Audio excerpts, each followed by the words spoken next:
Il a choisi le vent pour carburant, retroussé ses manches rayées de bleu, fait un dernier salut au continent, en levant le doigt jusqu'aux cieux.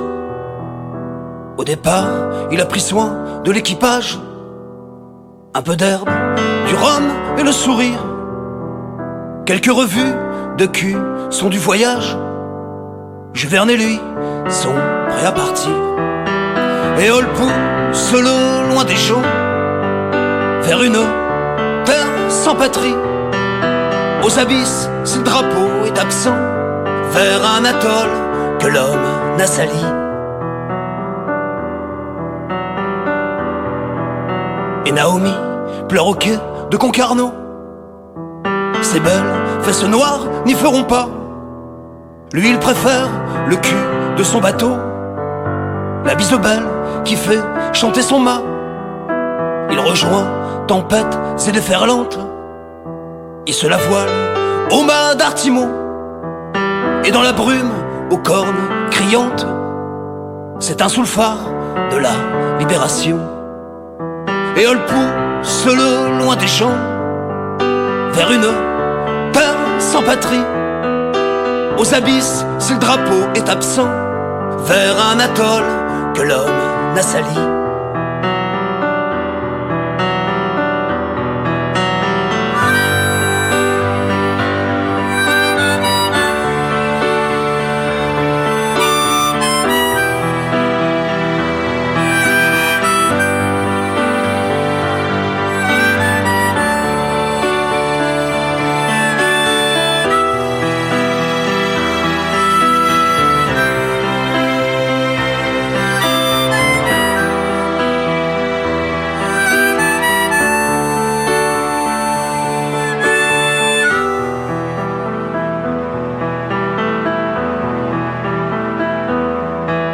Le sextant planté dans les étoiles, le dérive dans les 40e.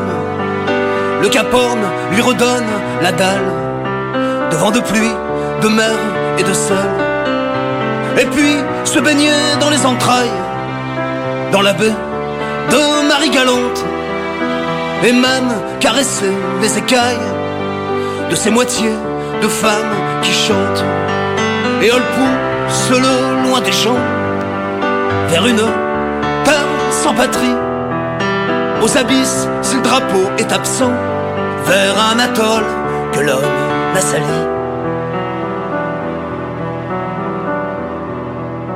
Sur la proue de son vieux gréement, debout, coiffé de son tricorne, une main agrippant les haubans, il chevauche la mer sur sa licorne, pour mouiller au pied d'un archipel, un chevalet pour enjoliver le temps, sur le pont griffonnant des pastels, quelques BD, des passagers du vent.